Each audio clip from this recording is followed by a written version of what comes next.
বলি কি গো, সে কখন থেকে চা করতিস এই বাড়িতে? একটা জিনিস যদি সময় মতো পাওয়া যায়। এই যে মা চা। একটা চা করতে তোমার 10 ঘন্টা লাগে, এসব মেয়ের যারা সংসার হবে। এটা চা হয়েছে না ড্রেনের জল? বাবা, আপনি ড্রেনের জলও খেয়ে দেখেছেন? কিছুই তো বাদ রাখেননি দেখছি। এই গুরুজনদের সাথে কি করে কথা কইতে হয় সেটাও কি তোমার বাপের বাড়ির লোক শেখায়নি?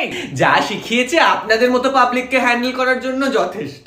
এই জন্যে কয় যা যা বাড়ির মেয়ে ঘরে তুলছি নি, এই জন্যই সংসারের এই অবস্থা। কি চাও তুমি? এই বাড়ির মান সম্মান সব ধুলাই গড়াগড়ি যাচ্ছ। উমা তাই নাকি? কোথায় কোথায় কোথায় পড়ে আছে বলুন, আমি এক্ষুনি এনে নারকেল সবটা দিয়ে ঘষে ধুয়ে মুছে দিচ্ছি। দেখো মুখ দেখো না মেশলের, কি চাও তুমি? হ্যাঁ, মুখে তো জামা ঘষে দিয়েছো আমাদের, আর কি চাও? হ্যাঁ তাই তো বলি, আপনার মুখটা কেন এত চকচক করছে? পরের দিন না একটু হাতে পায়েও ঘষে দেবো ভালো করে। জামা ট্যান পড়েছে তো। শুনেছো কথা? শোনো মেশলে, এসব শোনার আগে আমি বিষ খেয়ে মরে কেন গেলাম না।